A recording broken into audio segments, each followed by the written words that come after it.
우리 집 애들도 있습니다만은. 물론 이제 이미 둥지를 벗어난 친구도 있고, 아직까지 둥지 안에 살고 있는 친구도 있지만, 인트레스트의 강도가 전혀 다르다. 그래서 이제 투표권을 어디서 설정하느냐 이런 문제였습니다. 투표 시간 문제. 그래서 말하자면 대개 이제 이 지식분자들, 특히 이제 보수적인 지식분자들은 말하면 어딘가 좀 엄격한 획정을 하려고 하는 습관이 있죠. 말하자면 인트레스트가 가능하면 동질적이하고 균질해야 된다. 라고 이제 기준을 자꾸 좁히다 보면 이제 불만들이 터져나오도, 야, 나도 한마디 하고 싶어요. 뭐 이제 이렇게 되면 이제 당연히 갈등을 일으킵니다. 근데 보수적인 이제 생각을 갖고 있는 사람들 중에 일부는 이제 이렇게 생각을 해요. 정치적 관심이 낮은 것. 예를 들어서 우리나라는 투표율이 60%대가 좀 안 됩니다. 대통령 선거 같은 경우에도. 근데 되게 이제 OECD 기준으로 따지면 되게 OECD 국가 중에 대부분의 국가는 우리나라보다 인구가 적죠. 아주 적죠. 뭐, 스웨덴 뭐 900만 명, 뭐 네덜란드 몇백만 명, 핀란드 뭐 500만 명인가요? 뭐 이제 이런 식이죠. 근데 그런 나라들의 투표율들이 대개 OECD 국가 중에 잘 사는 나라의 투표율은 거의 80%에서 왔다 갔다 하는 국가들이 굉장히 많아요. 물론 호주 같은 나라는 약간 예외입니다. 호주 같은 나라는 투표를 의무로 하고 있어요.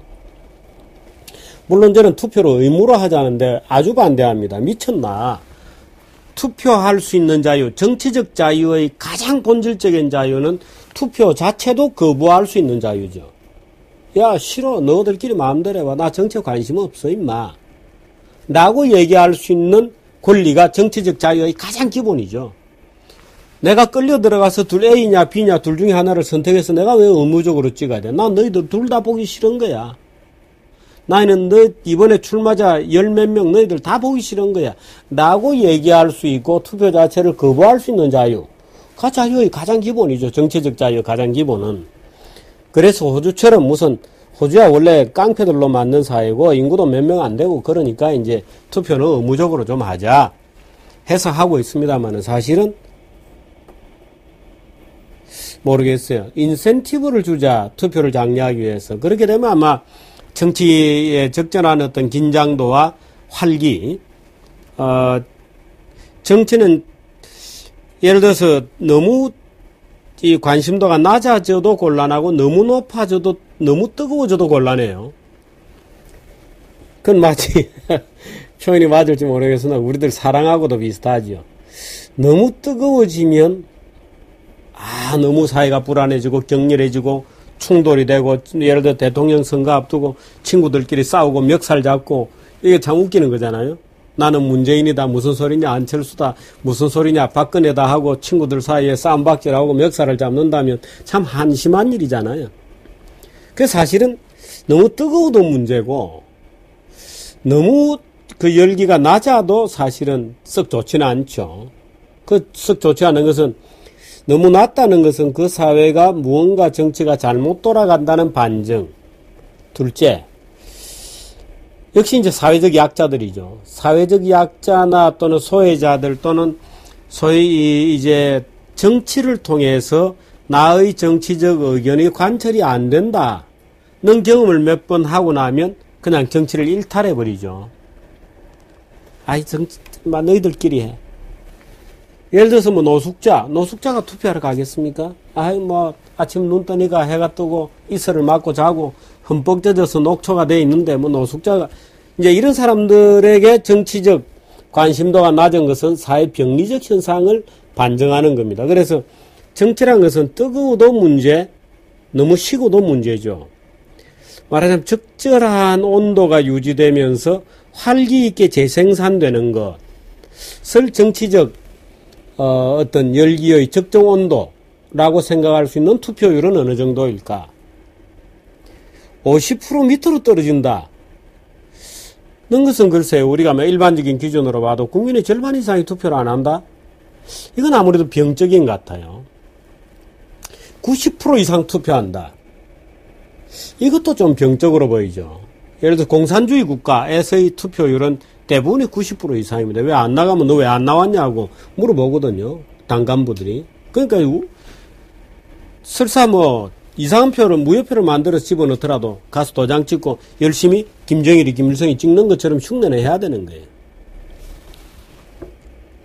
그렇게 되면 말하자면 한 60 몇 프로에서 한 80 몇 퍼센트, 말하자면 70% 플러스 마이너스 정도가, 글쎄요, 이게 뭐 어떤 모범 답안이 있을 수는 없는데, 현재 대부분의 선진국들, OECD 국가 중에서 한 70에서 80%대를 이렇게 돌고 있죠. 우리나라는 약간 그 밑단계에서 돌고 있습니다. 그러니까 우리나라의 정치적 열기가 일부 극렬한 열기에 비기면 국민 전체의 어떤 그 정치에 대한 관심도가 상당히 좀 냉소적이거나 차갑다, 이렇게 볼 수 있습니다.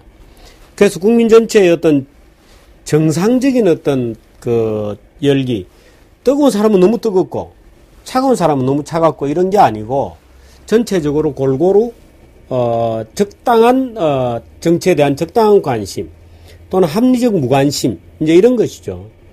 합리적 무관심은 굉장히 중요합니다. 합리적 무관심은 제가 도시미학 산책을 설명할 때도 도시야말로 합리적 무관심이 지배하는 사회다, 이렇게 얘기를 드렸는데, 그 합리적 무관심이야말로 자유의 원천입니다.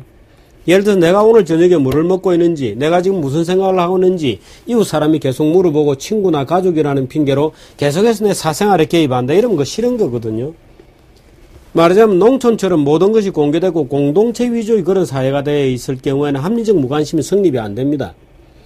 근데 도시야말로 아파트와 아파트 사이에서 마주치더라도 가볍게 목례를 하고 지나가는 정도의 합리적 무관심, 꼭 옆집에 사는 사람의 이름을 알아야 되는 것은 아니죠.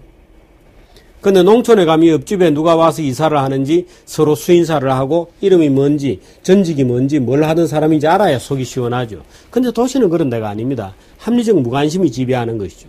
그 합리적 무관심이 있는 만큼 우리는 생활의 자유를 누리는 거거든요. 그 고독할 자유도 자유 중에 중요한 것이죠.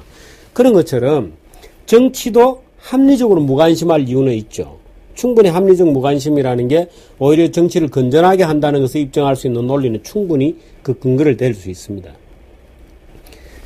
정치적 온도를 적당한 수준, 예를 들어서 70% 정도까지 올리겠다는 목표로 투표 시간을 무한 연장하는 것이 좋겠다 하게 되면 이건 약간 다른 문제입니다. 예를 들어서 투표 시간이 가장 긴 국가는 이탈리아로 되어 있거든요. 이탈리아가 투표 시간이 제일 긴데 일요일 뭐 몇 시간 하고 또 월요일 날에 또 7시간을 해요. 그래서 이틀 동안 합니다. 그러니까 일요일이 하루 종일 걸쳐 있고 월요일 비즈니스 데이로 따지면 월요일이 걸쳐 있어서 뭐 15시간인가를 투표를 하게 돼 있고, 20 몇 시간인가요?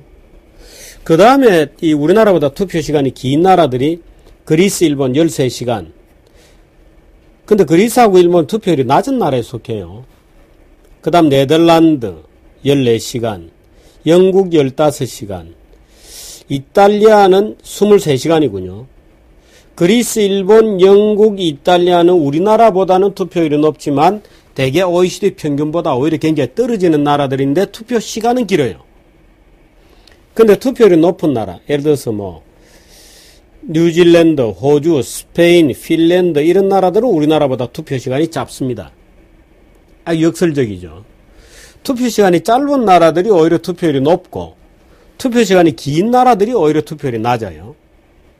아마도 이럴 겁니다. 그 투표율을 끌어올리기 위해서 시간을 자꾸 늘려 나가고, 시간을 늘린다고 해서 정작 일정한 처음에 시간 늘렸을 때는 모르겠지만 시간이 지나면서 투표 시간을 늘렸는데도 불구하고 투표율이 올라가지 않는 구조적인 다른 요인들이 있겠다, 이제 이렇게 추정할 수 있겠죠.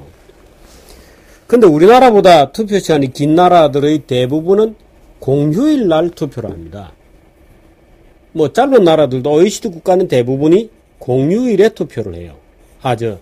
일요일 날, 일요일 이런 때 또는 평일 날 투표를 한다. 말하자면 우리처럼 투표일을 임시 공휴일로 지정해서 하루 종일 놀면서 투표를 해라고 하지 않아요. 말하자면 아침 출근하기 전에 가서 찍고, 뭐 근무 시간 중에 시간이 나서 가서 찍고, 또는 이런 방법도 있죠. 내가 전국에 어디 있든지 간에 내 지역에 가서 안 해도 되죠. 예를 들어서 내가 종로에 사는데 내가 지금 중구에 있다. 그럼 중구 투표소에 가서 투표할 수도 있는 겁니다. 그 집 전자적으로 다 확인만 하면 뭐 간단하게 끝나는 거니까. 그런 방법이 저는 오히려 좋지 않겠는가. 차라리 임시공휴일로 지정해서 놀게 하지 말고 임시공휴일로 지정해서 놀게 하니까 빨리 좀 놀러 가는 거죠. 아침 일찍부터. 또는 뭐 토요일, 일요일 끼어있다 그러면 아예 뭐 길게 놀아버리고. 그래서 아예 평일날 하는 게 오히려 투표율이나 또는 정당한 정치에 대한 정당한 관심이 합리적으로 게더링되는 거 아니냐. 이렇게 수집, 투표함에. 그런 생각을 좀 해봅니다. 그래서 이 투표 시간을 예를 들어서 공휴일 나오고 2박 3일 나오고 뭐 무한정 늘린다고 해서 좋은 것인 투표율이 반드시 적정한 정치적 열기가 형성되는지도 의문이고, 지금 이제 대개 좌파들이 투표 시간을 늘리자 그러고 보수파들이 뭐 왜 그래 하고 마땅치 않아서 이제 마땅치 않아하고 그렇습니다만, 좌파들이 늘리는 것은 대개 이제 이 젊은 사람들이 아무래도 노인들은 아침에 투표를 하고 오후에 가서 시간을 좀 늘려주면 젊은 사람들이 투표를 많이 한다. 그래서 지난 2004년에 2시간을 늘렸을 때 평균 투표율이 30.2%에서 33.6%로 3.4%포인트니까 100%로 환산하면 그 10% 정도가 늘어난 겁니다. 이상이. 그러니까 투표율을 올리면, 투표 시간을 연장하면 투표율이 올라갔었습니다. 얼마나 올라갔나? 10% 정도. 단위로 따지면 30에서 33.6%로 올랐으니까 3.4%포인트를 투표율을 끌어올린 거죠. 그래서 이제 이 논쟁이 지금도 계속되고 있습니다만, 투표율이 높아지면 야권에 유리하다. 왜? 투표율이 높아지면 아무래도 젊은 층들이 신규로 투표를 많이 한다고 보고, 그렇게 되면 야권에 유리하다는 게 하나 이제 공식이기 때문에 선거 전략의 일환으로서라도 투표 시간을 늘리자고 이제 투쟁을 하게 되는 이제 그런 과정에 있죠. 그래서 저는 오케이, 그러면 합리적으로 우리가 정치적 열기가 모더레이트한 적정한 정치적 열기가 필요하겠다. 과열된 정치적 열기라든지 지나친 정치적 냉소 둘 다 우리가 경계해야 한다고 본다면 차라리 근무 시간을 늘리고 평일날 하는 것이 좋지 않겠는가, 그런 생각을 해봅니다. 그래야 오히려 국민들이 말하자면 인트레스트였던 동질성도 보장이 되고, 투표하는 날 놀러 간다, 투표 안 하고 놀러 간다, 이런 사람도 좀 줄일 수 있지 않을까. 우리나라 안 그래도 노는 날이 너무 많은데요. 그래서 투표 안 하고 놀러 가는 사람들을 위해서 뭐 놀러 갔다 와서 내가 아침에 일찍이 등산 갔다 와서 오후 늦지막에 가서 투표할게, 투표 시간 늘려라, 이건 좀 웃기잖아요. 그러니까 투표 시간을 늘리고 아예 평일날 투표를 해라 하게 되면 아마 정치에 임하는 태도도 좀 달라질 거고, 보다 진지하게 오히려 투표를 할 수 있지 않을까, 그런 생각을 해봅니다. 오늘 이 투표 시간하고 토론 문제 뭐 이런 게 대해서 얘기 드렸는데, 투표권자를 어떻게 확정할 것이냐 하는 문제와 관련해서, 또는 그들이 어떻게 정당하게 자기의 의견을 정치적 의견으로 수렴시키는가 하는 여러 가지 이제 툴과 또는 집계 방식 뭐 이런 거 가지고 오늘 조금 생각을 해봤습니다. 그런데 실제로 제가 이런 얘기를 드리는 것은 현실 정치에 지금 논란이 되고 있는 것을 뭐 어떻게 하자 이런 주장이 아니고, 우리가 어떤 일을 설계하거나 생각할 때 고려해야 될 여러 가지 사항들에 대해서 이런저런 측면을 한번 짚어볼 수 있다. 또 그런 측면이 검토가 되어야 된다 하는 그런 차원에서 오늘 몇 가지 말씀을 드렸습니다. 여기까지 하겠습니다.